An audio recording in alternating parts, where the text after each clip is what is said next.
नमस्कार, एक बार फिर यूपी पीसीएस 1 के इस ऑनलाइन प्लेटफॉर्म में आप सभी का हार्दिक स्वागत और अभिनंदन करता हूं। मैं अनुज तिवारी। इस सेशन में आपके साथ डिस्कशन करने वाला हूं हमारे यहाँ की जो पब्लिक पॉलिसीज है उससे रिलेटेड, चाहे वो केंद्र आधारित हो या फिर राज्य आधारित हो। इन दोनों से संबंधित जो भी पब्लिक पॉलिसीज हमारे एग्जाम के पॉइंट ऑफ व्यू से बहुत इंपॉर्टेंट हैं, वो मैं आपके साथ डिस्कशन करने वाला हूँ। इससे पहले हम लोग 11 टेस्ट सेक्शनल कवर कर चुके हैं और ये हमारा 12वां सेक्शनल टेस्ट है। इसके जस्ट बाद में फिर हम लोग स्टार्ट करेंगे अपना फुल लेंथ टेस्ट। क्लियर है? तो बिना देरी के हम लोग अपने सेशन को स्टार्ट करते हैं और एक एक प्रश्नों को देखने की कोशिश करेंगे।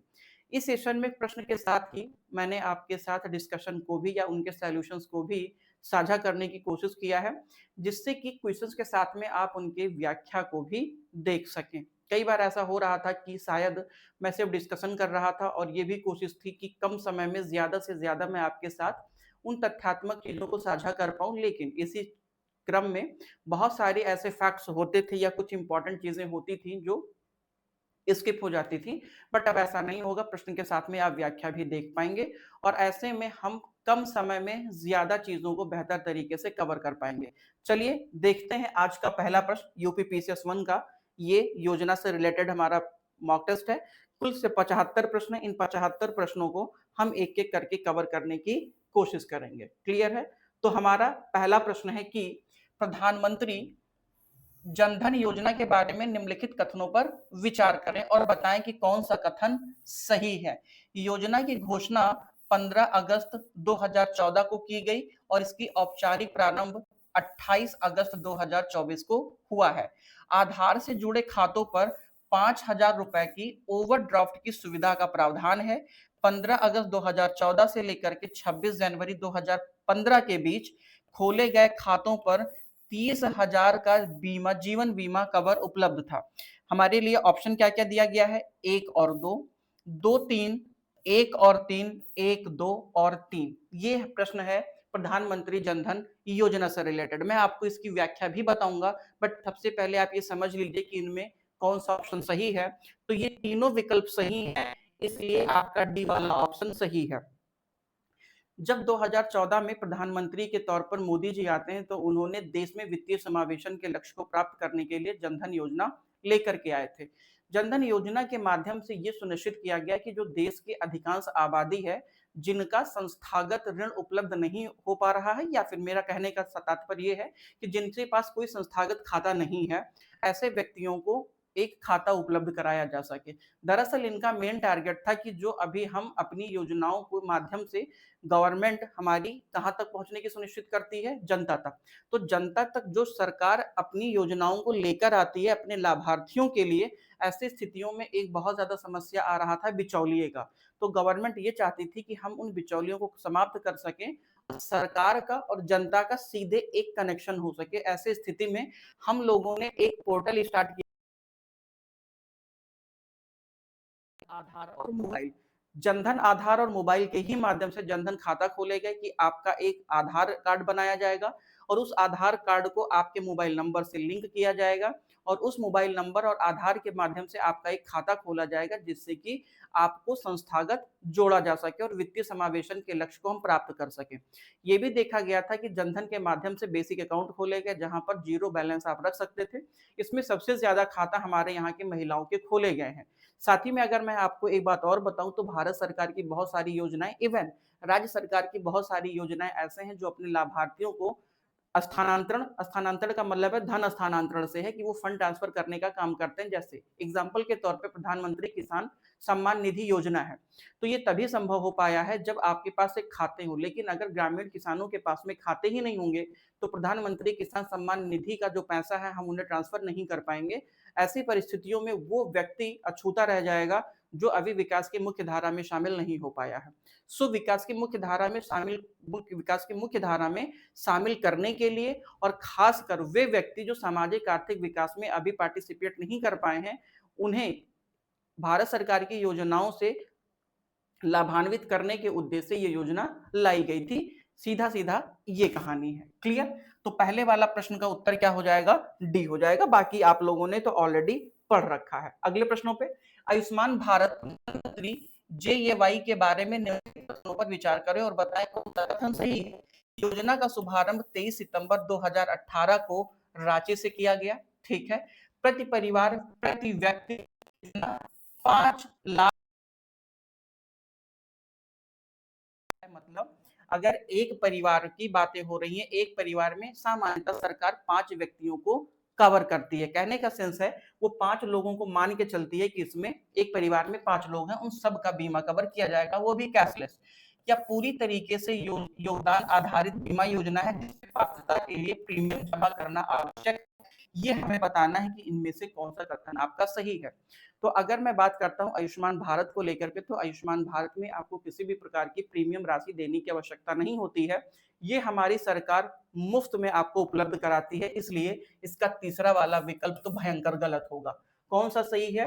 तो पहला और दूसरा विकल्प।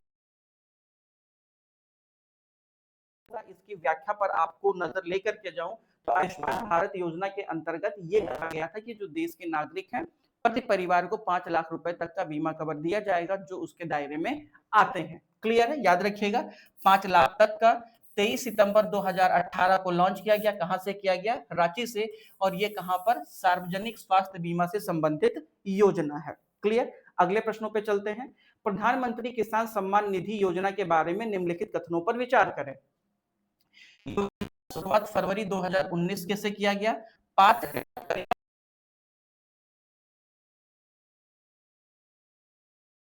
डायरेक्ट बेनिफिट ट्रांसफर से होता है, यही है आपका डीबीटी।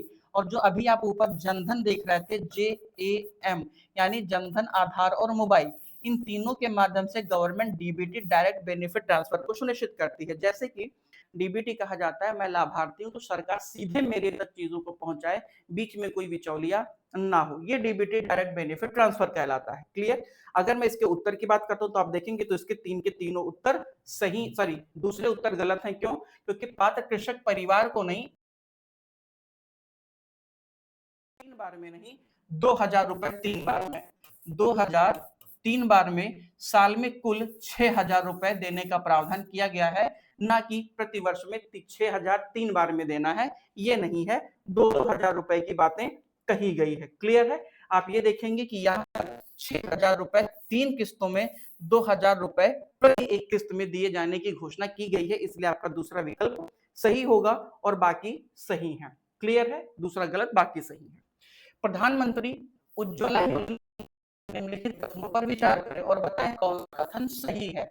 याद रखिएगा उज्ज्वला योजना, इस योजना की शुरुआत 1 मई 2016 को बलिया जिले से किया गया। प्रधानमंत्री उज्ज्वला योजना 2.0 का विस्तार 2021 में किया गया। इस योजना का उद्देश्य बीपीएल परिवारों की महिलाओं को एलपीजी कनेक्शन प्रदान करना था।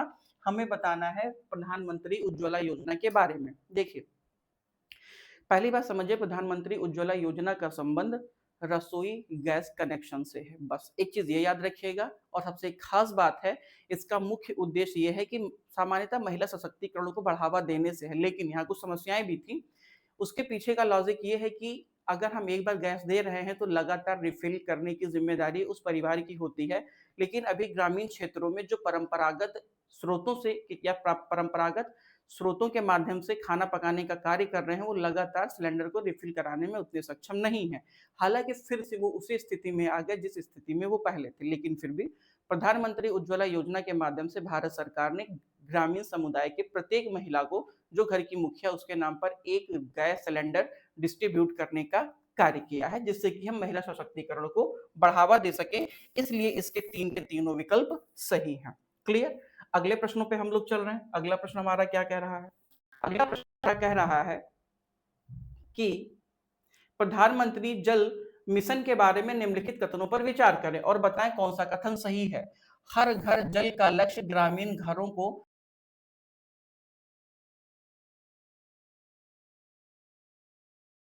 समय अवधि 2024 निर्धारित की गई। यह शहरी क्षेत्रों के लिए आरंभ किया गया था। तो पहली बात आप समझिए, जो जल जीवन मिशन है ये सिर्फ शहरी क्षेत्रों के लिए नहीं था, इसलिए आपका तीसरा विकल्प गलत है, पहला और दूसरा विकल्प सही है।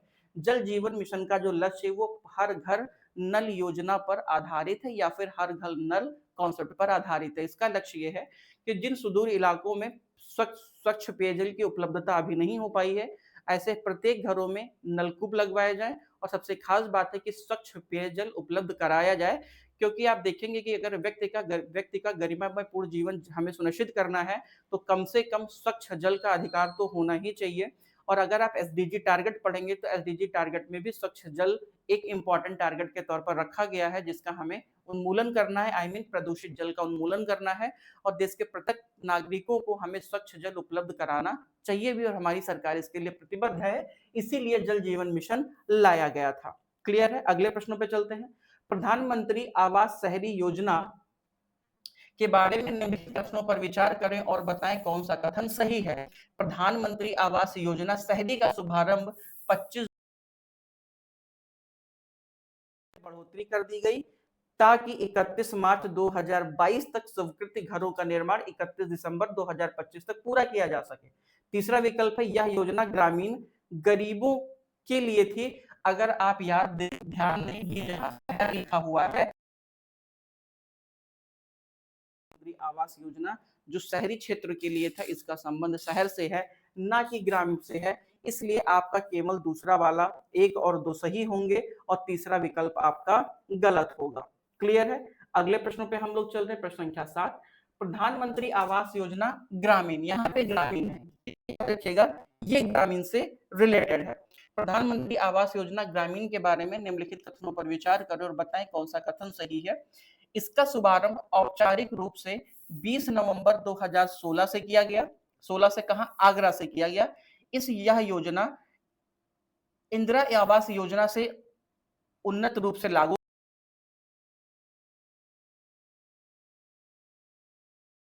सभा अनुमोदन जैसी प्रक्रियाएं इसमें शामिल हैं। ये मित्र तीनों विकल्प इसके सही हैं, क्योंकि अगर प्रधानमंत्री आवास योजना के बारे में देखेंगे तो प्रधानमंत्री आवास योजना 20 नवंबर 2016 को आगरा से प्रारंभ किया गया था और यह पूर्ववर्ती जो इंदिरा आपका आवास योजना है उसी को रिकॉन्स्ट्रक्ट किया गया और जिसका बेहतर क्रियान्वयन किया गया और उसे प्रधानमंत्री आवास योजना का नाम दिया गया। क्लियर है? अगले प्रश्नों पे हम लोग चल रहे हैं। अगला प्रश्न हमारा क्या कह रहा है? प्रश्न संख्या 8।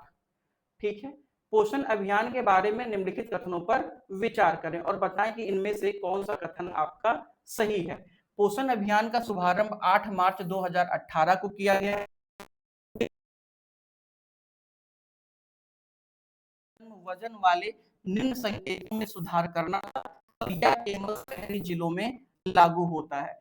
तो मैं पोषण अभियान की बात करूं तो पोषण अभियान सिर्फ शहरी जिलों में लागू नहीं होते, बल्कि इसका दायरा कहीं ज्यादा अपेक्षाकृत अधिक है। तो यकीन मानिए विकल्प सही है, लेकिन पहला और दूसरा विकल्प राष्ट्रीय पोषण मिशन का सही है, इसलिए आपके केवल 1 और 2 वाले विकल्प सही हैं, तीसरा विकल्प आपका गलत हो जाएगा। क्लियर है? आगे बढ़ते हैं। 1 2 सही है और तीसरा गलत है। प्रधानमंत्री फसल बीमा योजना के बारे में निम्नलिखित कथनों पर विचार करें। यह योजना 18 फरवरी 2016 यह योजना स्वैच्छिक बन गई।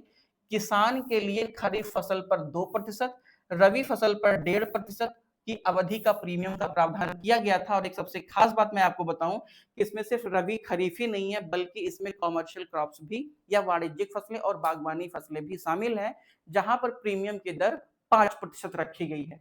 क्लियर है? हम देखते हैं कि हमसे ये क्या पूछना है।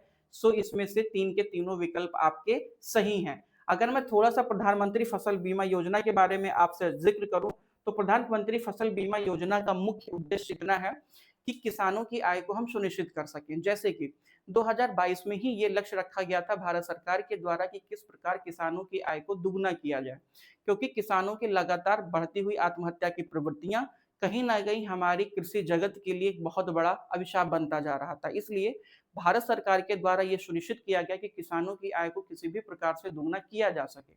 इसी क्रम में हम लोगों ने प्रधानमंत्री फसल बीमा योजना भी लेकर के आए और साथ ही में अन्य बीमा योजनाओं को भी लाया गया। इवन अन्य योजनाओं को भी कृषि से संबंधित जो थी उन्हें लाया गया। प्रधानमंत्री फसल बीमा योजना में यह उल्लेख किया गया कि यदि किसी भी प्रकार से आकस्मिक या फिर मौसमी आधारित गतिविधियों के माध्यम से फसल का हानि होती है, फसल का नुकसान होता है या किसानों को हानि होती है फसल से संबंधित, तो ऐसी परिस्थितियों में उसकी पूरी भरपाई बीमा कंपनियों के द्वारा किया जाएगा, जिससे कि किसानों को हम सुरक्षित रख सके। इस मुख्य उद्देश्य के लक्ष्य की प्राप्ति के लिए प्रधानमंत्री फसल बीमा योजना लाया गया था। जैसे गाड़ी का इंश्योरेंस हम करवाते हैं, स्वास्थ्य का इंश्योरेंस हम करवाते हैं, लाइफ का इंश्योरेंस करवाते हैं, उसी प्रकार से हम अपने फसल का भी इंश्योरेंस करवाते हैं कि कल को खुदा ना खास्ता हमारी फसल किसी भी प्रकार से बर्बाद हो जाए, चौपट हो जाए, आग लग जाए या ओला जनित वृत्तियां हमको देखने को मिले, बाढ़ आ जाए, भूकंप आ जाए, कुछ भी स्थितियां हों जो हमारी कृषि के अनुरूप ना हो, तो ऐसे स्थिति में जो भी आपको प्रीमियम देना है वो तो आप देंगे ही, उसके जस्ट बाद में जो भी आपकी फसल का मूल्यांकन के आधार पर आपको पूरा प्रीमियम राशि वापस किया जाएगा, पूरा भुगतान आपको कर दिया जाएगा। क्लियर है? आगे बढ़ते हैं। प्रधानमंत्री कुसुम योजना के बारे में निम्नलिखित कथनों पर विचार करें और बताएं कौन सा कथन सही है।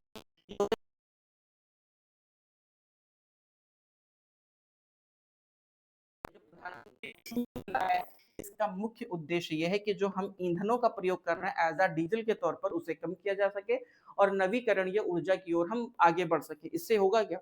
किसानों की आय ऑलरेडी बढ़ेगी, इनपुट कॉस्ट कम होगी, क्योंकि जब हम सोलर पंप का प्रयोग करेंगे तो जो फ्यूल में हम पैसे खर्च करते हैं वो हमारे खर्चे नहीं होंगे। तो सरकार ने दो मुद्दों पे काम करना प्रारंभ किया। पहला मुद्दा कि जो हमारी इनपुट कॉस्ट है वो कम हो सके और दूसरा हम आउटपुट बढ़ा सकें। दोनों लेवलों पे गवर्नमेंट ने काम करना प्रारंभ किया। यही रीजन है कि जो प्रधानमंत्री किसान सम्मान निधि योजना देख रहे हैं, 2000 रुपए आपको गवर्नमेंट सब्सिडी देती है प्रत्यक्ष तौर पर, वो कहीं ना कहीं आपकी आय को बढ़ाने की कोशिश कर रही है। प्रधानमंत्री किसान सम्मान निधि योजना के बारे में आप ले लीजिए, प्रधानमंत्री कुसुम योजना के बारे में ले लीजिए, प्रधानमंत्री फसल बीमा योजना के बारे में आप ले लीजिए। इवन आप अगर एग्रीकल्चर नाम देखेंगे, नेशनल एग्रीकल्चर मार्केट की बात करेंगे, तो ये सब आपके उत्पादन को बढ़ावा देने के साथ साथ में आपके फसल को भी सुनिश्चित करते हैं। और सबसे खास बात है एमएसपी, मिनिमम सपोर्ट प्राइस। इन सब के माध्यम से भारत सरकार अपने किसानों को के हितों को सुनिश्चित करने का काम करती है और वो प्रतिबद्ध भी है। क्लियर है? कुसुम के प्रमुख घटकों में ग्रिड से जुड़े सौर संयंत्र और स्टैंड अलोन सौर पंप शामिल हैं, या केवल बड़े औद्योगिक उपभोक्ताओं के लिए है? ऐसा गलत है। क्यों? क्योंकि प्रधानमंत्री कुसुम योजना औद्योगिक घरानों के लिए नहीं है, बल्कि किसके लिए है? ये किसानों के उद्देश्यों को पूरा करने के लिए है, जिससे कि जो उनकी लागत है वो कम हो सके। तो आपका तीसरा विकल्प गलत है, पहला और दूसरा विकल्प आपका सही हो जाएगा, जो कि मैंने आपको ओवरऑल बता दिया है। अगले प्रश्नों पे हम लोग चल रहे हैं। हमारा अगला प्रश्न क्या कह रहा है?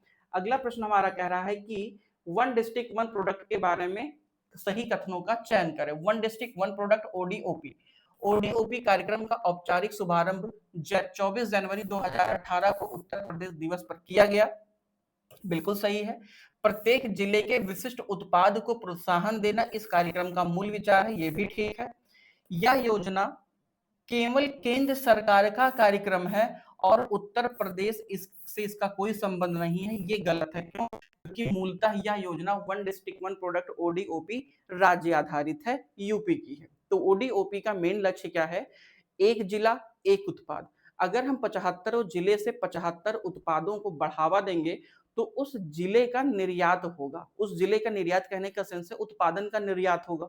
दूसरी बात है, जब हम उस जिले में उस उत्पादन, उस प्रोडक्ट का उत्पादन करेंगे, उस वस्तु का उत्पादन करेंगे, तो ऐसी परिस्थितियों में वहां स्थानीय स्तर पर हम लोगों को रोजगार से जोड़ पाएंगे और उनके लिए हम रोजगार भी सुनिश्चित कर पाएंगे।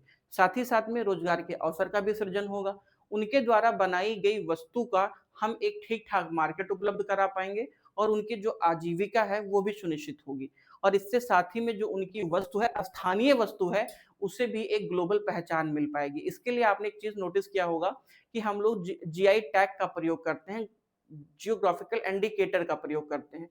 इससे उस वस्तु की पहचान भी सुनिश्चित होती है और अंतरराष्ट्रीय स्तर पर या फिर व्यापक देशीय स्तर पर ही अपने यहाँ उस वस्तु की डिमांड भी बढ़ती है, जिससे ज्यादा से ज्यादा उस वस्तु का हम उत्पादन कर पाते हैं। क्लियर है? सो यहाँ पे क्या सही होगा? यहाँ पे हमारा केवल 1 और 2 सही हो जाएगा, बाकी जो हमारे विकल्प हैं वो गलत होंगे। क्लियर है? आगे बढ़ते हैं अगले प्रश्नों पे। मुख्यमंत्री कन्या सुमंगला योजना के बारे में निम्नलिखित कथनों पर विचार करें और बताएं कौन सा कथन सही है। इस योजना का शुभारंभ 25 अक्टूबर 2019 को लखनऊ से किया गया।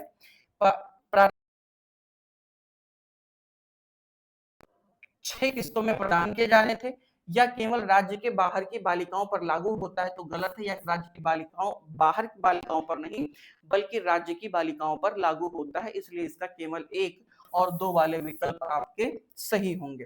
क्लियर? जहां मुझे डिस्क्राइब करना होगा मैं आपको जरूर डिस्क्राइब करूंगा। मिशन शक्ति उत्तर प्रदेश के बारे में निम्नलिखित कथनों पर विचार करें और बताएं कौन सा कथन सही है।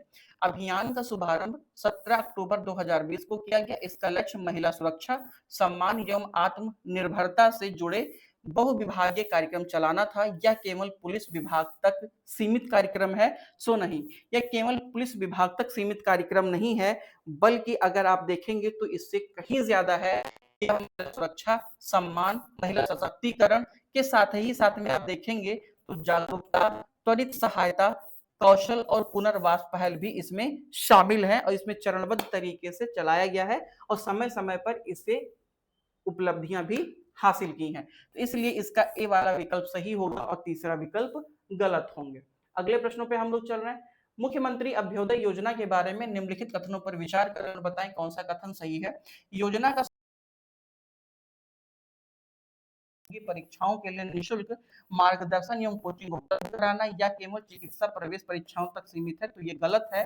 पहला और दूसरा सही है। प्रत्येक व्यक्ति को शिक्षा का अधिकार होना चाहिए, ये हमारे फंडामेंटल राइट में है, लेकिन उसके बाद भी ये देखा गया है कि अगर व्यक्ति के पास रोजगार ना हो या फिर उसके पास जानकारी है लेकिन वो जानकारी अगर आपका आय सृजन करने में असक्षम है, तो उस जानकारी का कोई बहुत ज्यादा मतलब नहीं है। क्योंकि अगर आपने पढ़ा लिखा है तो इसका रीजन ये है, इसका कारण ये है कि वो आपके लिए एक आय का सृजन हो सके, आपके लिए धन का स्रोत बन सके आपकी जानकारी। लेकिन ऐसा नहीं हो पा रहा था, इसलिए भारत सरकार के साथ ही में, सॉरी क्षमा चाहूंगा, उत्तर प्रदेश सरकार ने मुख्यमंत्री अभ्युदय योजना के माध्यम से ये सुनिश्चित करने की कोशिश की कि जो व्यक्ति पढ़ लिख करके एक ठीक ठाक लेवल पर है उन्हें सरकारी नौकरियों में जोड़ा जा सके और उन्हें उस स्तर तक की तैयारी करवाया जा सके। कहने का मेरा आशय यह है कि जो व्यक्ति निम्न तबके के हैं और प्रतियोगी परीक्षाओं की तैयारी करने में असक्षम है, ये योजना उन बच्चों के लिए है। यहाँ केवल नीट की तैयारी नहीं कराई जाती बल्कि SSC, NDA, CDS, one day exam के साथ साथ में स्टेट पीसीएस और आपका सेंट्रल एग्जामिनेशन यानी मैंने यूपीएससी और इसी के साथ में नीट और जेई की भी तैयारी करवाई जाती है। इसलिए आपका तीसरा विकल्प गलत है और पहला और दूसरा विकल्प आपका सही है। क्लियर है? अगले प्रश्नों पे हम चल रहे हैं। फ्री टैबलेट स्मार्टफोन योजना उत्तर प्रदेश के बारे में निम्नलिखित कथनों पर विचार करें। प्रथम चरण का वितरण 25 दिसंबर 2021 से शुरू हुआ। योजना का उद्देश्य उच्चतर शिक्षा प्राप्त कर रहे युवाओं को डिजिटल उपकरण उपलब्ध कराना है। योजना केवल एक जिले तक सीमित है, तो नहीं, यह योजना एक जिले तक सीमित नहीं है बल्कि ये व्यापक स्तर पर था। तो पहला और दूसरा तो सही, तीसरा गलत है, इसलिए केवल ए वाला विकल्प ही आपका सही होगा। अगले प्रश्नों पे हम लोग चल रहे हैं। हर घर नल योजना बुंदेलखंड एवं विंध्य क्षेत्र के संदर्भ में निम्नलिखित कथनों पर विचार करें और बताएं कौन सा कथन सही है। या जल जीवन उत्तर प्रदेश के बुंदेलखंड और विंध्य क्षेत्र में लगभग 2020 में परियोजना है। ठीक है, यह सही है। इसका उद्देश्य हर घर तक पाइप जल आपूर्ति को पहुंचाना था, ये भी ठीक है। यह केवल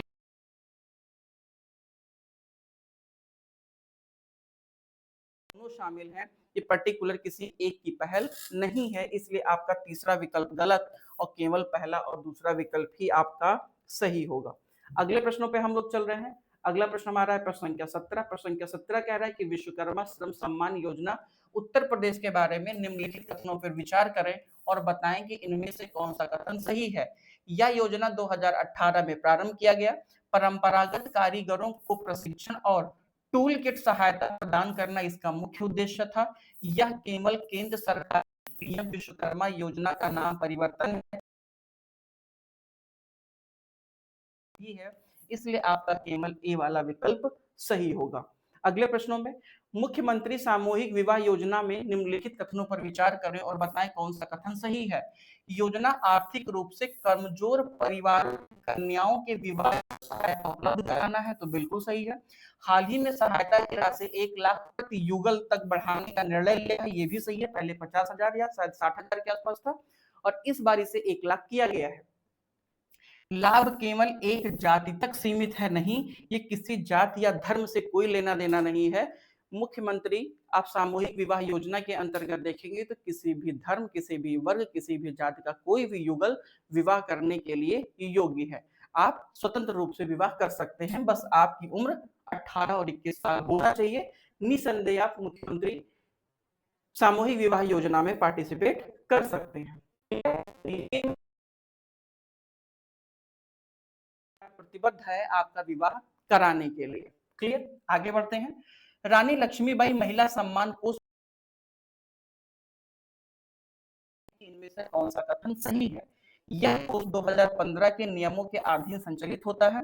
इसका उद्देश्य हिंसा से प्रभावित महिलाओं को तात्कालिक आर्थिक एवं चिकित्सीय सहायता उपलब्ध कराना है। यह केवल छात्रवृत्ति योजना है तो नहीं, यह केवल छात्रवृत्ति योजना नहीं है, बल्कि इससे बहुत ज्यादा ये व्यापक है, इसलिए आपका 1 और 2 सही होगा। अगर मैं रानी लक्ष्मीबाई महिला सम्मान की बात करता हूं तो आप थोड़ा सा ध्यान दीजिएगा कि इसका जो नियमन का संचालन होता है वो आवश्यकता अनुसार शिक्षा सहायता को भी संभव कराता है, ना कि सिर्फ एज अ स्कॉलरशिप ये योजना है। इसलिए इसे केवल छात्रवृत्ति योजना कहना सही नहीं होगा, अतः 1 और 2 सही है। प्रधान मुख्यमंत्री युवा उद्यमिता योजना के बारे में निम्नलिखित कथनों पर विचार करें और बताएं कौन सा कथन सही है।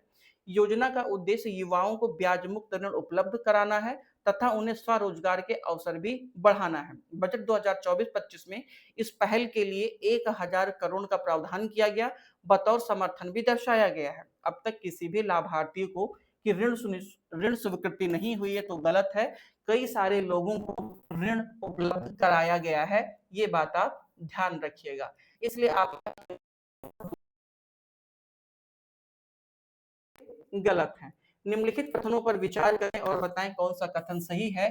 स्टैंड अप इंडिया योजना का शुभारंभ 5 अप्रैल 2016 को किया गया। इसका लक्ष्य अनुसूचित जाति, अनुसूचित जनजाति एवं महिला उद्यमियों को 10 लाख से 1 करोड़ तक का ऋण उपलब्ध कराना, और यह केवल कृषि ऋण है। गलत, यह सिर्फ कृषि ऋण नहीं है, बल्कि ये इससे कहीं ज्यादा व्यापक है, इसलिए केवल 1 और 2 सही होगा, तीसरा गलत होगा। आप ध्यान से देखिएगा, करवाना तो है, सिर्फ कृषि तक ही सीमित नहीं है, बल्कि विनिर्माण, व्यापार और सेवा क्षेत्र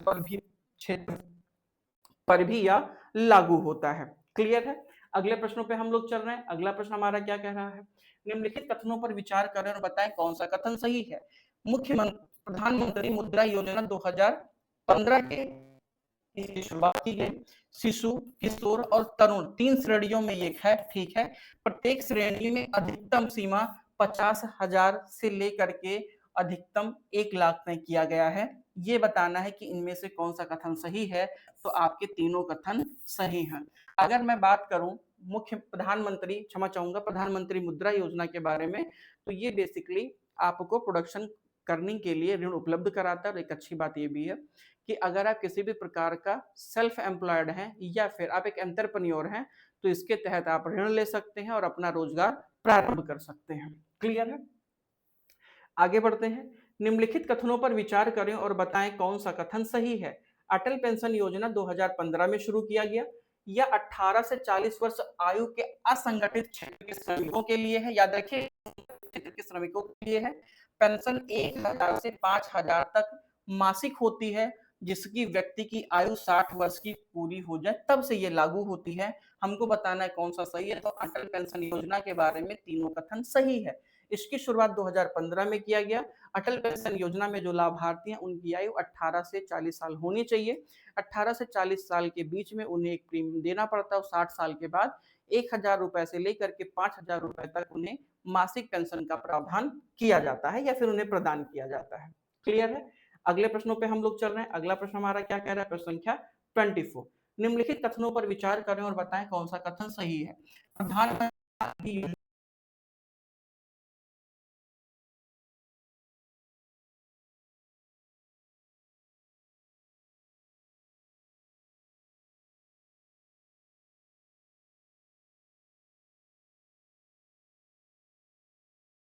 क्योंकि मेरे भाई इसमें 50,000 10,000 रुपए के आसपास तक की रखी गई थी, जिसकी सीमा आगे चल करके चेंज किया गया है। प्रश्न संख्या 25 पे हम चल रहे हैं। निम्नलिखित कथनों पर विचार करें और बताएं कौन सा कथन सही है। प्रधानमंत्री श्रम योगी से 10 के असंगठित क्षेत्र के श्रमिकों के लिए स्वैच्छिक एक पेंशन योजना है। इस योजना में 60 वर्ष की आयु पर 3,000 रुपए मासिक पेंशन दी जाती है। इसके तीनों विकल्प सही हैं। देखिए, श्रम योगी मानधन योजना 15 फरवरी 2019 से लागू किया गया। असंगठित क्षेत्र के जो कामगार हैं उन्हें वृद्धावस्था में एक पेंशन उपलब्ध कराना है। 18 से 40 वर्ष का कोई भी व्यक्ति इसमें पार्टिसिपेट कर सकता है। अंशदान आयोग के अनुसार 55 से साल के बाद आपके प्रीमियम के अकॉर्डिंग मिनिमम आपको 3,000 रुपए मासिक पेंशन दिया जाएगा और यह योजना देश भर में व्यापक रूप से लागू है और कई सारे करोड़ श्रमिक इससे जुड़े हुए हैं। ठीक, निम्नलिखित कथनों पर विचार करें और बताएं कौन सा कथन सही है। प्रधानमंत्री गरीब कल्याण अन्न योजना की शुरुआत अप्रैल 2020 में की। प्रति व्यक्ति प्रति माह 5 किलोग्राम खाद्यान्न निःशुल्क उपलब्ध कराना है। जनवरी 2024 से एनएफएसए के अंतर्गत अनाज वितरण का मूल्य शून्य मूल्य पर जारी रखने का निर्णय केंद्र स्तर पर लिया गया है। ये तीनों विकल्प सही है। क्यों? क्योंकि कोविड के बाद से अगर आप देखेंगे तो भारत सरकार फूड सिक्योरिटी एक्ट के तहत इसका प्रावधान किया और ये कहा गया था कि जिसमें जीरो प्राइस किया गया। दूसरी खास बात है कि जो अन्न का एक तरीके से मेजरमेंट था या वेट था उसको भी बढ़ाया गया है। क्लियर है? सो इसलिए इसके तीन के तीनों विकल्प सही हो जाएंगे। अगले प्रश्नों पे हम लोग चल रहे हैं। अगला प्रश्न हमारा क्या कह रहा है? अगला प्रश्न हमारा प्रश्न संख्या कौन सा है? प्रश्न संख्या हम पहुंच चुके हैं 27 पे। क्लियर है? निम्न कथनों पर विचार करें और बताएं कौन सा कथन सही है। कार्ड पोर्टेबिलिटी करती है। देशव्यापी पोर्टेबिलिटी 2000 तक ही सीमित है। तो आप देखेंगे इसका पहला और दूसरा विकल्प गलत है। ये तीसरा विकल्प सही है क्योंकि one nation one ration card की पहल राष्ट्रीय स्तर पर राशन कार्ड पोर्टेबिलिटी को तो सुनिश्चित करता ही है, साथ ही में ये भी देखा जाता है कि जो पात्र लाभार्थी हैं वो देश में किसी भी उचित दुकान पर अपना अधिकार वाले खाद्यान्न प्राप्त कर सकते हैं। इसके लिए भी किया गया था और सबसे खास बात है 2021 में नहीं बल्कि 2019 में इसी के दौरान व्यवहारिक रूप से साकार किया गया। इसलिए पहला दूसरा गलत और तीसरा वाला विकल्प केवल सही है।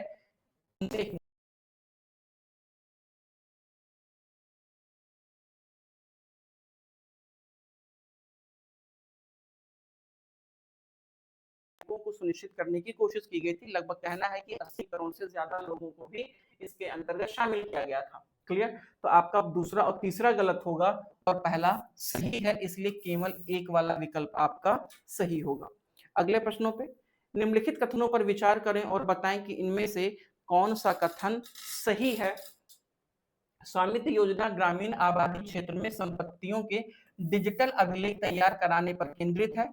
ड्रोन सर्वेक्षण एवं जियो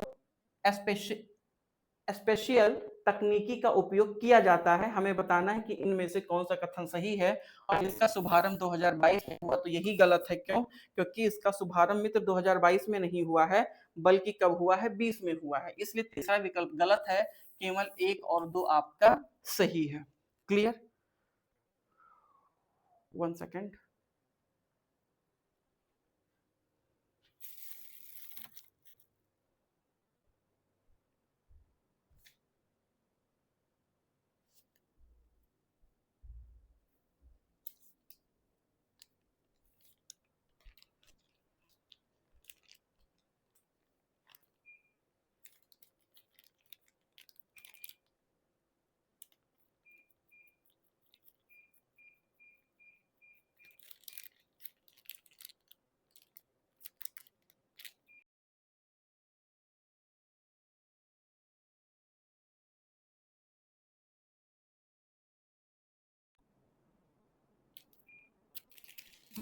ठीक है, तो ये हम लोग का पूरा हो चुका है। प्रश्न संख्या हम किस पे हैं अभी तक? हम हैं, अगला प्रश्न हमारा कौन सा है? क्षमा चाहूंगा, प्रश्न संख्या हम 29 पे आ चुके हैं। निम्नलिखित कथनों पर विचार करें और बताएं कौन सा कथन सही है। प्रधानमंत्री पीएम श्री विद्यालय योजना 2018 में प्रारंभ किया गया? नहीं, 2022 में किया गया है। तो पहला तो गलत हो गया। इसका उद्देश्य चयनित सरकारी विद्यालयों को उत्कृष्टता के मॉडल के रूप में विकसित करना है, तो बिल्कुल सही है। यह राष्ट्रीय शिक्षा योजना या फिर जो हमारी न्यू एजुकेशन पॉलिसी 2020 है उनके लक्ष्यों से संबंध है, बिल्कुल ठीक है। तो ये हमारा दूसरा और तीसरा सही है, हमसे पूछ रहे हैं सही, तो केवल बी वाला विकल्प हमारा सही होगा और पहला विकल्प हमारा गलत हो जाएगा। प्रश्न संख्या 30 पे हम बात कर रहे हैं, निम्नलिखित कथनों पर विचार करें और बताएं कौन सा कथन सही है। शिक्षा ने 2000 तथा शिक्षा शिक्षक शिक्षा संगठकों के को एकीकृत कर स्कूली शिक्षा को समेकित ढांचागत प्रदान किया है, या केवल कक्षा 1 से 5 तक ही सीमित है। उच्च शिक्षा संस्थानों पर यह लागू नहीं होता है। हमसे पूछ रहे कौन सा कथन सही है, तो मित्र इसका पहला तो कथन सही है, बल्कि दूसरा और तीसरा विकल्प इसका गलत है। क्यों? क्योंकि इसमें केवल कक्षा 1 से 5 तक ही सीमित नहीं है और ना ही इसमें उच्च संस्थानों पे लागू करने की बात कही गई है, क्योंकि यह उच्च संस्थानों के लिए अलग से योजनाएं संचालित हो रही हैं। इसलिए केवल पहला विकल्प आपका सही होगा और दूसरा और तीसरा विकल्प इसके गलत हैं। अगले प्रश्नों पे हम लोग चल रहे हैं, प्रश्न संख्या 31 पे। 31 की अगर मैं आपसे बात करूं तो 31 में हम देखना है कि हमसे क्या पूछ रहे हैं। बेटी बचाओ बेटी पढ़ाओ योजना की शुरुआत 2015 से किया गया। आई होप क्लियर दिख रहा होगा, बिल्कुल। इसका लक्ष्य बाल लिंगानुपात एवं बालिका शिक्षा में सुधार करना है, ठीक है। कार्यक्रम संचार अभिसरण पर बल देती है, तो बिल्कुल सही है। बेटी बचाओ बेटी पढ़ाओ योजना सामान्यतः लिंगानुपात में बढ़ावा देने के उद्देश्य से लाया गया था और ये कहा गया था कि बेटियों को भी पढ़ने का अधिकार होना चाहिए, जिससे कि वो पढ़ लिख करके अपने काबिल बन सकें और अपने माँ बाप का नाम रोशन कर सकें। जहां बेटियों को सिर्फ बोझ समझा जाता है, इसलिए हम देखते हैं कि बेटियों के जन्म पे सामान्यतः लोगों में उतना उल्लास नहीं होता जितना कि बेटों के जन्म पर होता है। इसलिए भारत सरकार ने ये मनोवृत्ति बदलने के लिए बेटी बचाओ बेटी पढ़ाओ या बेटी पढ़ाओ बेटी बचाओ योजना लेकर के आए थे, जिससे कि उन बेटियों को या उन बच्चियों को, उन बालिकाओं को भी हम विकास की मुख्य धारा में शामिल कर सकें और वो अपने पैरों पर खड़े होकर के अपने अधिकार की मांग कर सकें। दूसरी खास बात है अपने माँ बाप का भी नाम रोशन कर सकें, जिससे कि बेटियों को या बालिकाओं को किसी भी प्रकार का बोझ न समझा जाए। क्लियर है? तो इसलिए इसके तीन के तीनों विकल्प सही हैं। अगले प्रश्नों पे, निम्न कथनों पर विचार करें और बताएं इनमें से कौन सा कथन सही है। सुकन्या समृद्धि खाता 2019 में लागू किया गया। खाता बालिका के नाम पर अभिभावक के द्वारा खोला जाता है, बिल्कुल ठीक है। शिक्षा उद्देश्य है तो नियम अनुसार आंशिक निकासी संभव है, तो ये भी ठीक है। लेकिन सबसे खास बात है कि सुकन्या समृद्धि योजना 2019 में नहीं बल्कि 2015 में केवल 2 और 3 वाला विकल्प आपका सही होगा। क्लियर? अगले प्रश्नों पे हम लोग चल रहे हैं। अगला प्रश्न हमारा क्या कह रहा है? अगला प्रश्न, निम्नलिखित कथनों पर विचार करें और बताएं इनमें से कौन सा कथन सही है। आत्मनिर्भर भारत रोजगार योजना 2020 में आरंभ किया गया। क्लियर है? सही है। इसमें केवल कर्मचारी स्वयं पूरा ईपीएफ अंशदान वहन करते हैं और सरकार का कोई योगदान नहीं होता। गलत। इसमें कर्मचारियों के साथ साथ में सरकार का भी महत्वपूर्ण योगदान होता है। यह असंगठित कृषि मजदूर को नगद अंतरण देने की योजना है। गलत है, यह नगद नहीं है। इसलिए आपका तीसरा दूसरा गलत है। सही कौन सा है? पहला, इसलिए केवल एक वाला विकल्प आपका सही हो जाएगा। अगले प्रश्नों पे हम लोग चल रहे हैं। निम्न कथनों पर विचार करें और बताएं कौन सा कथन आपका सही है। राष्ट्रीय ग्रामीण आजीविका मिशन का शुभारंभ 2015 में किया गया। स्वयं सहायता समूह आधारित आजीविका उन्नयन इसका मुख्य केंद्र है। महिलाओं के समूहों एवं उनकी फेडरेशन का प्रोत्साहन पर विशेष बल दिया जाता है। हमें बताना है कि इनमें से कौन सा कथन 2 या 3, 1 2 3, या फिर हमें बताना है केवल एक। तो पहला विकल्प तो हमारा गलत है, दूसरा और तीसरा सही है। क्योंकि अगर मैं इस मिशन की शुरुआत की बात करूं तो ये 2015 नहीं है बल्कि 2011 है। अगले प्रश्नों पे हम लोग चल रहे हैं। अगला प्रश्न हमारा है कि निम्नलिखित कथनों पर विचार करें और बताएं कौन सा कथन सही है। दीनदयाल उपाध्याय ग्रामीण कौशल योजना का शुभारंभ 2014 में किया गया। ठीक है। यह प्लेसमेंट पर केंद्रित नहीं है बल्कि सिर्फ प्रशिक्षण देकर समाप्त हो जाती है, गलत है। क्यों? क्योंकि प्रशिक्षण के साथ में ये प्लेसमेंट पर भी कार्य करता है। या उच्च शिक्षा छात्रवृत्ति योजना है? नहीं, या उच्च शिक्षा छात्रवृत्ति योजना नहीं है, बल्कि ये प्रशिक्षण से रिलेटेड है और ये लोगों को ट्रेनिंग देता है, ट्रेनिंग के साथ में उनके प्लेसमेंट के लिए भी जिम्मेदार है, उन्हें उनके लिए रोजगार भी या उपलब्ध कराता है। इसलिए केवल एक विकल्प आपका सही है, दूसरा और तीसरा गलत है। प्रश्न संख्या अब हम बढ़ रहे हैं 36 पे। 36 प्रश्न हमारा क्या कह रहा है? 36 निम्नलिखित कथनों पर विचार करें और बताएं इनमें से कौन सा कथन सही है। राष्ट्रीय शहरी आजीविका मिशन 2013 में प्रारंभ किया गया, क्या यह सही है? बिल्कुल सही है। शहरी गरीबों के लिए स्वरोजगार कौशल, स्ट्रीट वेंडर समर्थन और सामाजिक कार्य करता है।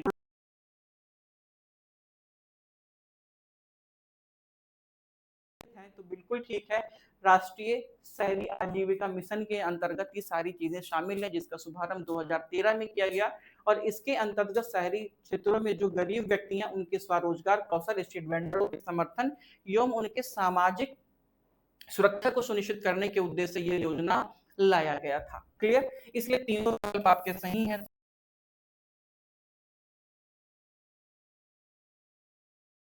बताएं कि इनमें से कौन सा कथन सही है।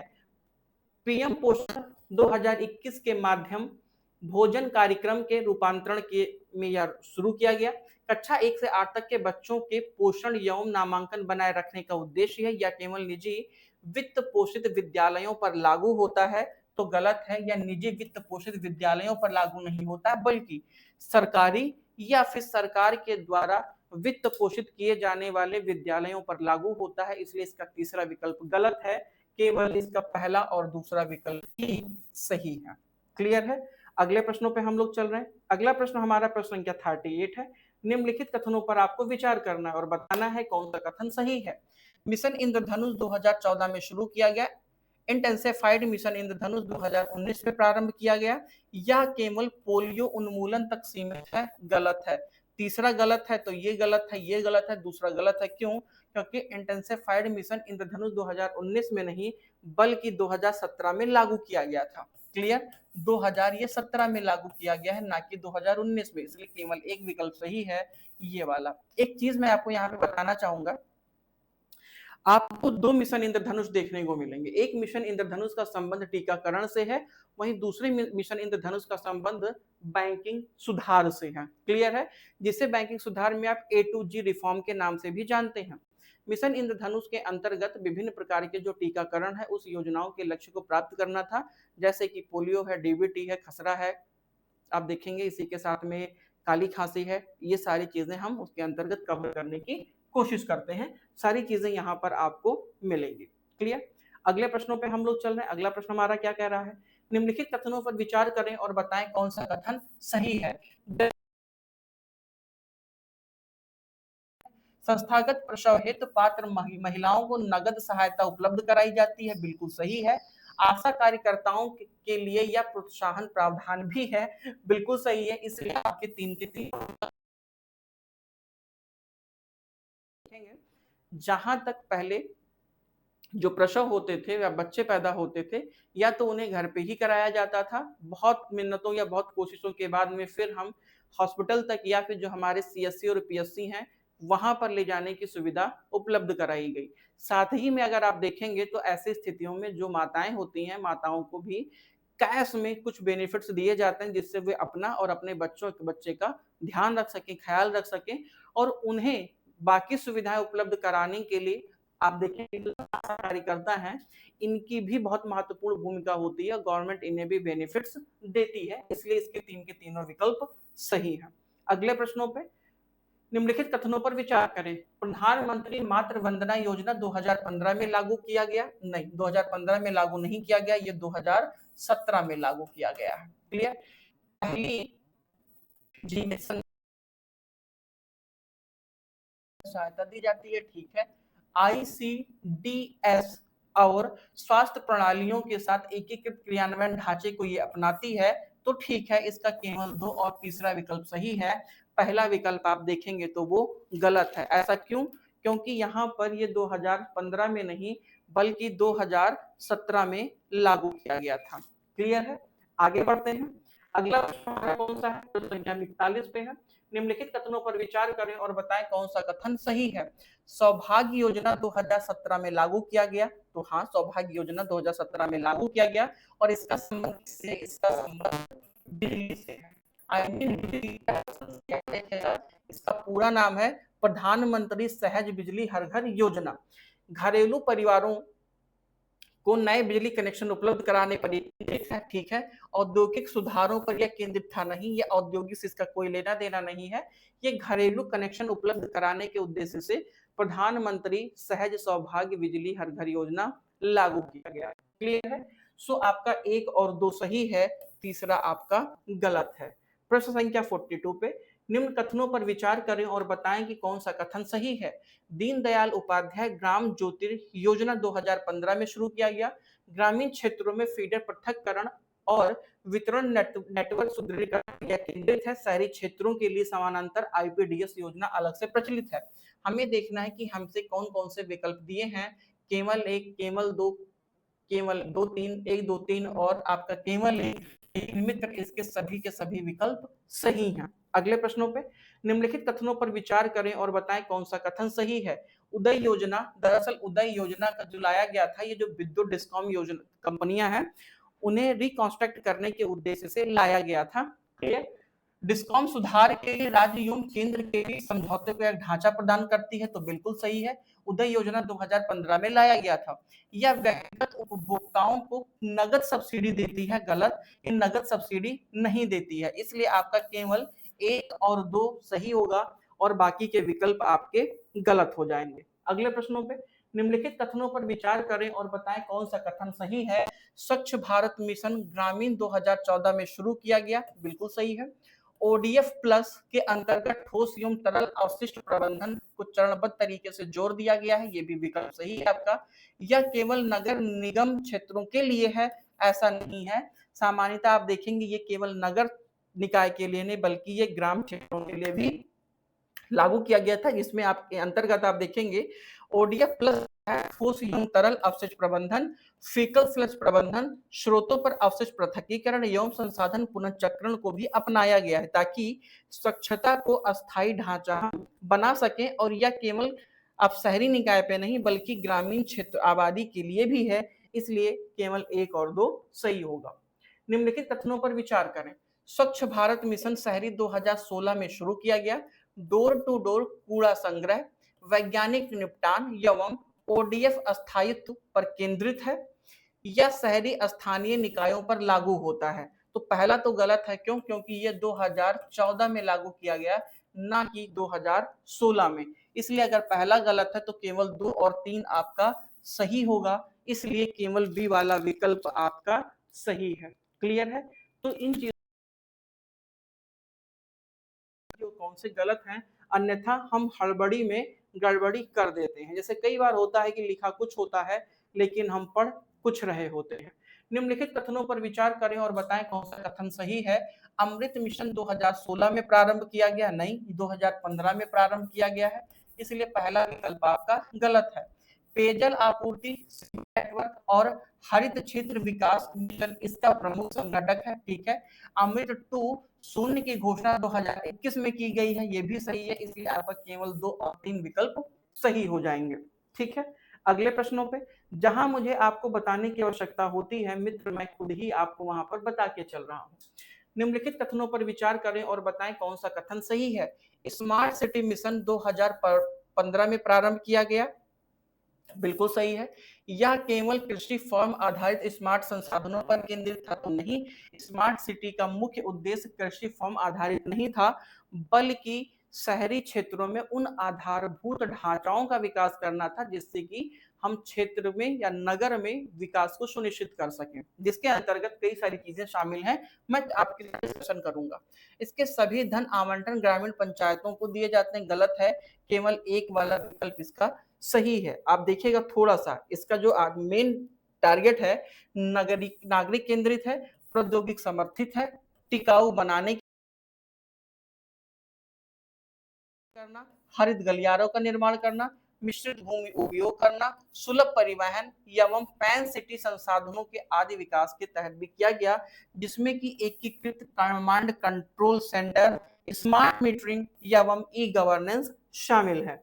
अगले प्रश्नों पे, निम्नलिखित कथनों पर विचार करें और बताएं कौन सा कथन सही है। प्रधानमंत्री रोजगार सृजन कार्यक्रम 2008 में प्रारंभ किया, स्थायित्व करने हेतु क्रेडिट लिंक सब्सिडी देता है। कार्यक्रम ग्रामीण एवं शहरी क्षेत्र दोनों पर लागू होता है। ऑप्शन क्या क्या हमारे पास है? ऑप्शन ऊपर नहीं दिया हुआ, सिर्फ नीचे दिया हुआ है।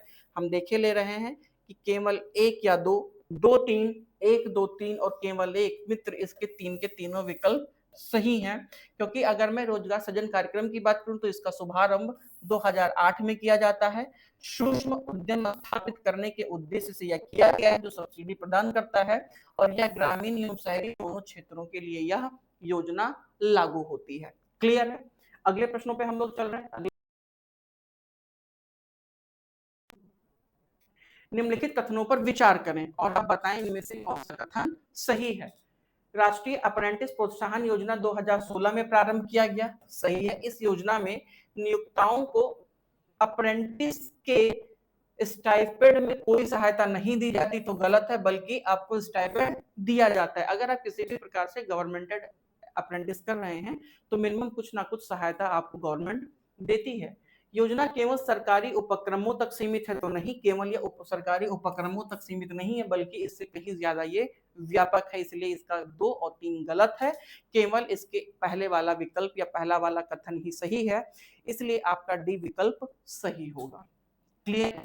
अगले प्रश्नों पे हम लोग चल रहे हैं। अगला प्रश्न हमारा क्या है? अगला प्रश्न हमसे कह रहा है कि निम्नलिखित कथनों पर विचार करें और बताएं कौन सा कथन सही है। प्रधानमंत्री कौशल विकास योजना 2017 में प्रारंभ किया गया, गलत है, क्योंकि यह 2017 बल्कि 2015 में प्रारंभ किया गया है। उद्योग मान्य मानकों पर आधारित अल्पकालिक प्रशिक्षण इसका प्रमुख घटक है, ठीक है। महत्वपूर्ण एक उप घटक है, इसलिए आपका तीसरा वाला विकल्प सही है, तो 2 3 सही होगा। पहला गलत है, क्योंकि ये 2017 में नहीं बल्कि 2015 में प्रारंभ किया गया है। आगे बढ़ते हैं अगले प्रश्नों पे। निम्नलिखित कथनों पर विचार करें और बताएं कौन सा कथन सही है। डिजिटल इंडिया 2015 में आरंभ हुआ। इसके 3 स्तंभ हैं: डिजिटल अवसंरचना आर्किटेक्चर, डिजिटल सेवाएं, साथ ही में डिजिटल साक्षरता। यह केवल टेलीविजन प्रसारण सुधार की योजना है। इनमें से हमसे पूछना है कौन सा कथन हमारा सही है। तो मित्र, इसमें केवल आप देखेंगे तो 1 और 2 ही सही है। क्यों? तीसरा गलत है, क्योंकि यह केवल टेलीविजन प्रसारण में सुधार योजना नहीं है। अच्छा, एक चीज मैं आपको बताऊं, आपने एक चीज नोटिस किया, जहां जहां प्रश्न में केवल लगा है वो स्टेटमेंट 100% गलत हो रहा है। ऐसा नहीं है कि अगर एग्जाम में आएगा तो 100% वो योजनाएं गलत ही होंगी, बट अधिकांश टाइम पे ये देखा गया है कि अगर केवल लगा है, मात्र लगा है, तो ऐसे कथन अधिकांशतः गलत होते हैं। क्लियर है?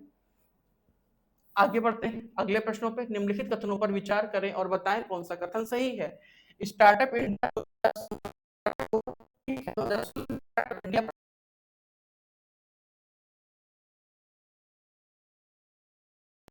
ऑफ इसका एक हिस्सा है, ये भी विकल्प आपका बिल्कुल सही है। सरकारी खरीद में पात्र स्टार्टअप को कुछ शर्तों पर वरीयता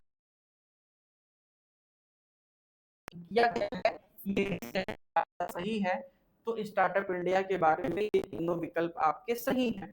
इसका जो उद्देश्य स्टार्टअप इंडिया का, ये इनोवेशन आधारित है। कहने का सेंस ये है कि आपके राज्य में या आपके प्रदेश में स्थानीय स्तर पर इनोवेशन को बढ़ावा देने के उद्देश्य से स्टार्टअप इंडिया को लाया गया था। क्लियर है? आगे बढ़ते हैं अपने अगले प्रश्नों पर। अगला प्रश्न हमारा क्या कह रहा है? निम्नलिखित कथनों पर विचार करें और बताएं कौन सा कथन सही है। CGTM SE 2000 में स्थापित गारंटी ढांचा है, सूक्ष्म एवं लघु उद्यमों को बिना जमानत ऋण पर गारंटी कवर देता है। यह कृषि फसल बीमा योजना है। मित्र, ये कृषि फसल बीमा योजना नहीं है, ये इसका एक गलत है, बल्कि यह ऋण जोखिम में कमी लाने के लिए एक तंत्र का विकास किया गया था। सो आपका तीसरा तो गलत है, लेकिन पहला और दूसरा विकल्प आपका बिल्कुल सही है। अगले प्रश्नों पे हम चल रहे हैं। निम्नलिखित कथनों पर विचार करें और बताएं कि कौन सा कथन सही है। आपातकालीन साख गारंटी योजना 2019 में प्रारंभ किया गया। पात्र उधारकर्ताओं को अतिरिक्त कार्यशील पूंजी पर सरकारी गारंटी प्रदान की गई है। समय और सीमा से संबंधित प्रावधानों में समय समय पर इसका विस्तार किया गया है। हमें यह बताना है कि इसमें कौन सा कथन सही है। तो मित्र इसके केवल दूसरा और तीसरा स्टेटमेंट सही है, पहला स्टेटमेंट आपात संबंधी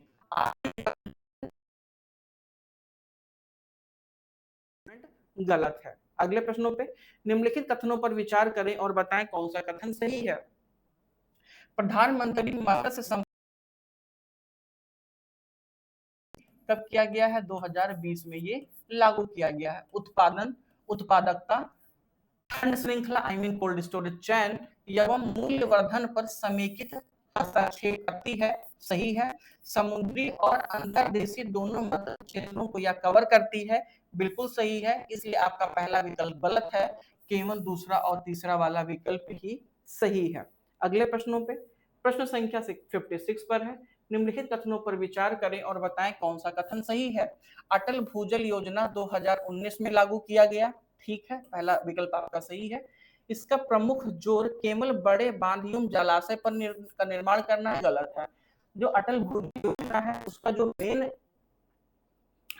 उद्देश्य या टारगेट है, जो क्षेत्र आपके तनावग्रस्त हैं, कहने का सेंस है जिन क्षेत्रों में अभी जल संसाधन उपलब्ध नहीं हो पाए हैं उन क्षेत्रों में जल संसाधन की सुनिश्चित करना है। और साथ ही में जो हमारा ग्राउंड लेवल वाटर है उस ग्राउंड लेवल वाटर के रिचार्ज करने पर भी फोकस है।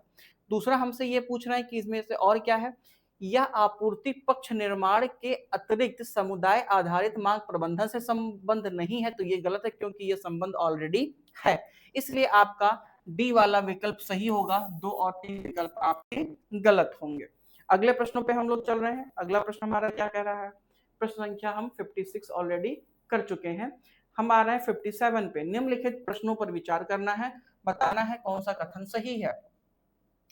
फेम इंडिया चरण 2 2017 से प्रारंभ किया गया, मित्र गलत। क्यों?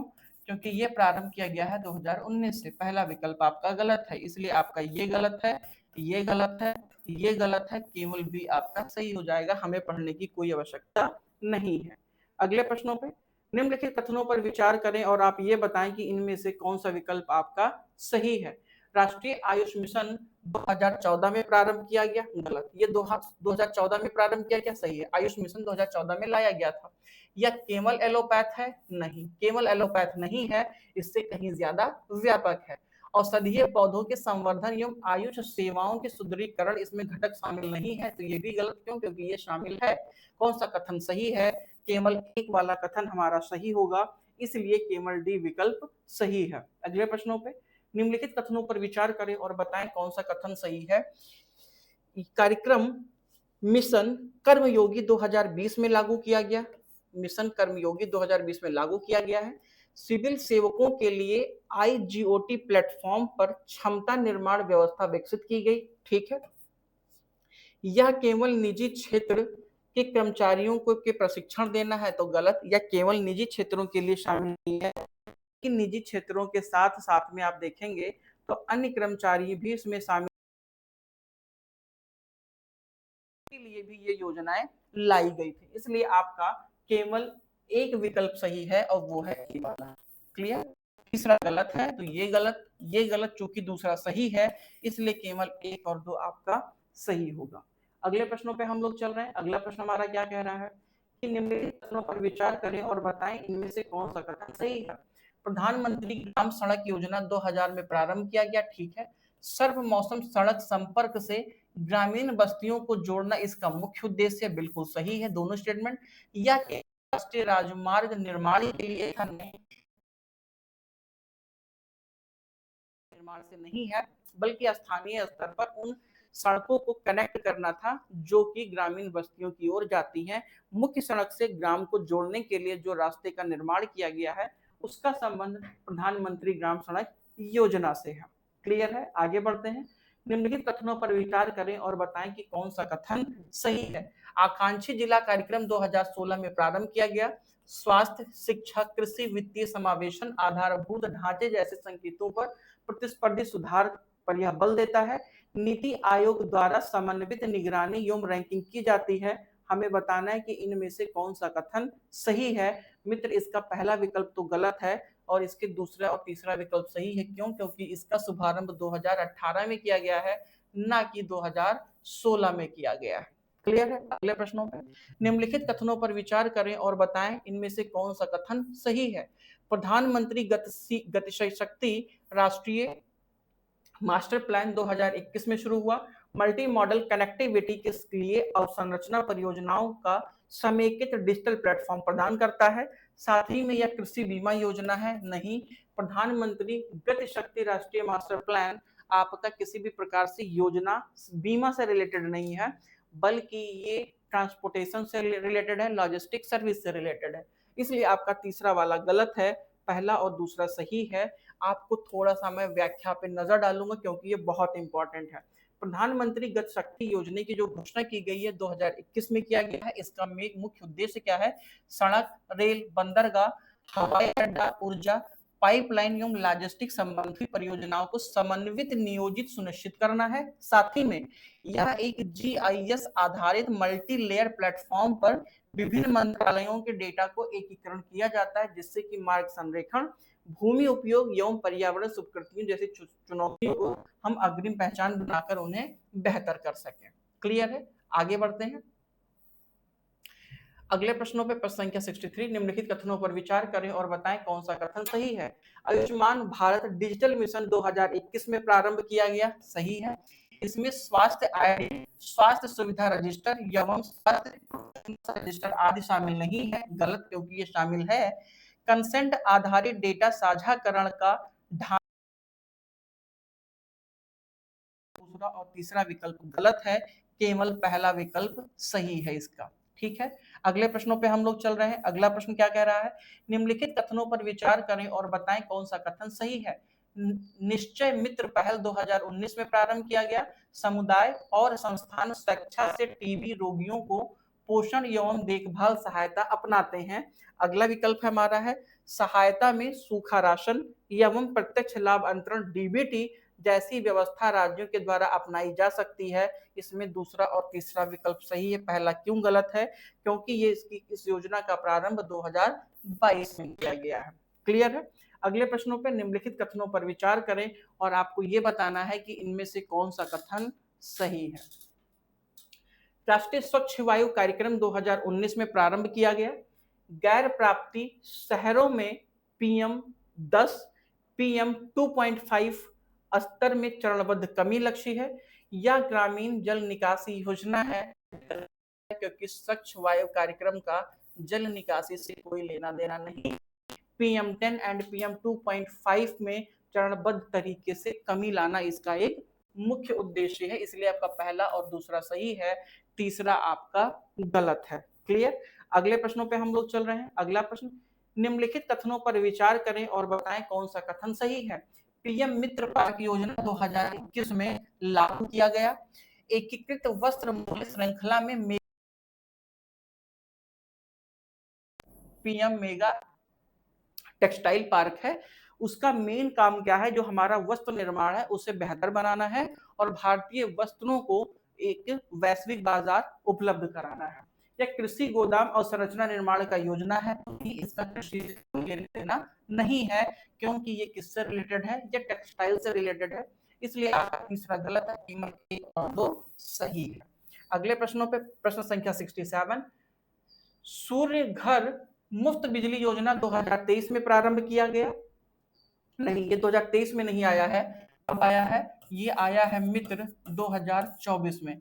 घरेलू छत पर सौर संयंत्र लगाने पर सहायता और निर्धारित सीमा तक बिजली का प्रावधान है। नियामकों के विनियमन के अनुरूप होता है तो बिल्कुल शुभारंभ 2023 में नहीं बल्कि 2024 में किया गया है। अगले प्रश्नों पे निम्नलिखित कथनों पर विचार करें और बताएं कौन सा कथन सही है। प्रधानमंत्री विश्वकर्मा योजना 2022 में शुरू किया गया। गलत। ये कब शुरू किया गया है? तो 2023 में शुरू किया गया है। परंपरागत कारीगरों को कौशल उन्नयन, टूल किट सहायता और रियायती क्रेडिट उपलब्ध कराती है, सही है। क्रेडिट गारंटी और ई बाउचर जैसी व्यवस्थाएं भी प्रस्तावित हैं, ये भी सही है प्रधानमंत्री विश्वकर्मा योजना के बारे में, लेकिन इसका शुभारंभ 2022 में नहीं बल्कि 2023 में हुआ है, इसलिए आपका केवल 2 और तीसरा विकल्प कथन सही है, पहला कथन आपका गलत है। अगले प्रश्नों पे हम लोग चल रहे हैं। अगला प्रश्न हमारा कह रहा है कि निम्नलिखित कथनों पर विचार करें और बताएं कि इनमें से कौन सा कथन सही है। मृदा स्वास्थ्य कार्ड योजना 2015 में प्रारंभ किया गया, सही है। मिट्टी की जांच के आधार पर पोषक तत्व सिफारिश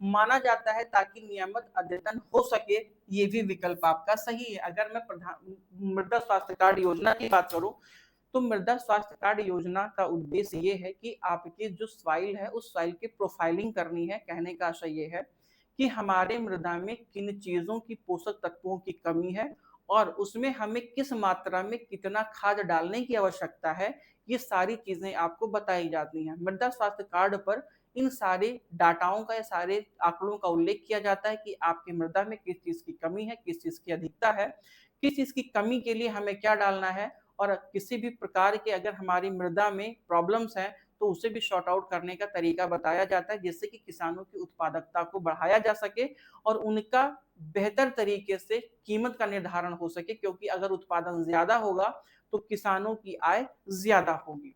क्लियर है? आगे बढ़ते हैं अगले प्रश्नों पे। निम्नलिखित कथनों पर विचार करें और बताएं कि कौन सा कथन सही है। प्रधानमंत्री कृषि सिंचाई योजना 2015 में शुरू किया गया। इस योजना में ड्रॉप मोर क्रॉप सिद्धांत पर अंतर्गत सूक्ष्म सिंचाई का प्रोत्साहन करना है, ठीक है। पर ड्रॉप मोर क्रॉप मतलब एक बिंदु पर ज्यादा से ज्यादा हम फसलों का उत्पादन कर सके, क्योंकि ये भी ठीक है। कमांड एरिया विकास एवं जल उपयोग दक्षता बढ़ाने के उपाय भी इसमें शामिल हैं। इसमें से कौन सा कथन सही है? तीनों कथन सही है। क्लियर? अगले प्रश्नों पर निम्नलिखित कथनों पर विचार करें और आप ये बताएं कि इनमें से कौन सा कथन सही है। राष्ट्रीय गोकुल मिशन 2014 में प्रारंभ किया गया, ठीक है। गोकुल मिशन का जो मेन उद्देश्य देशी नस्लों की गायों के संरक्षण एवं अनुवांशिक सुधार इसका मेन उद्देश्य है, तो ये भी ठीक है। गोकुल ग्राम प्रजनन केंद्र, तो ये भी सही है, इसलिए आपका तीसरा विकल्प भी सही है। तो इसमें से तीन के तीनों आपके सही हो जाएंगे। प्रश्न संख्या हम 72 पे चल रहे हैं। 72 72वां प्रश्न हमारा क्या कह रहा है।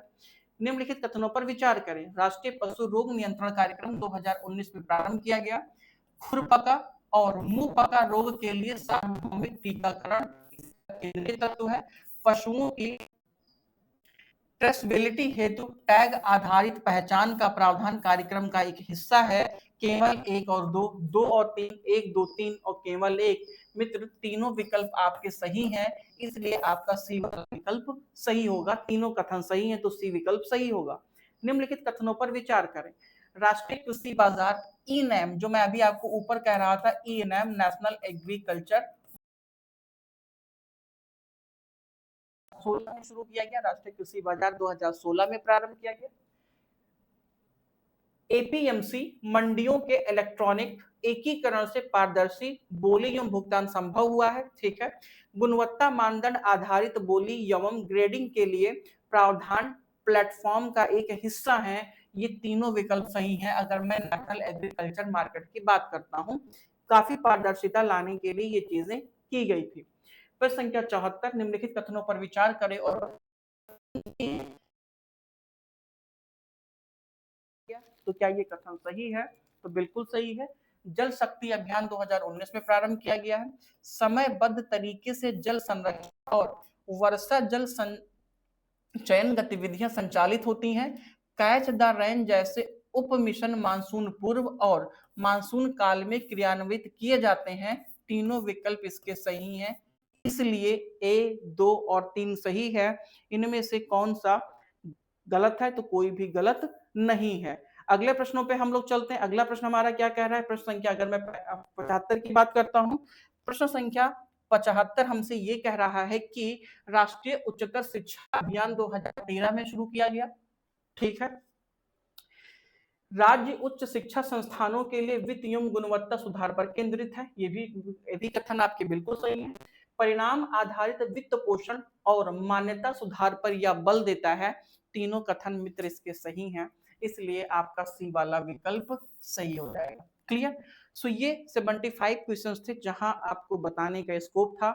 मैंने आपके साथ डेटा का साझा किया है और जहां ये लगा कि हम इतने से ही काम चला सकते हैं वहां पर मैंने बहुत ज्यादा एक्सप्लेन नहीं किया है। अगले वीडियो डिस्कशन में, तब तक के लिए थैंक यू सो मच। जय हिंद।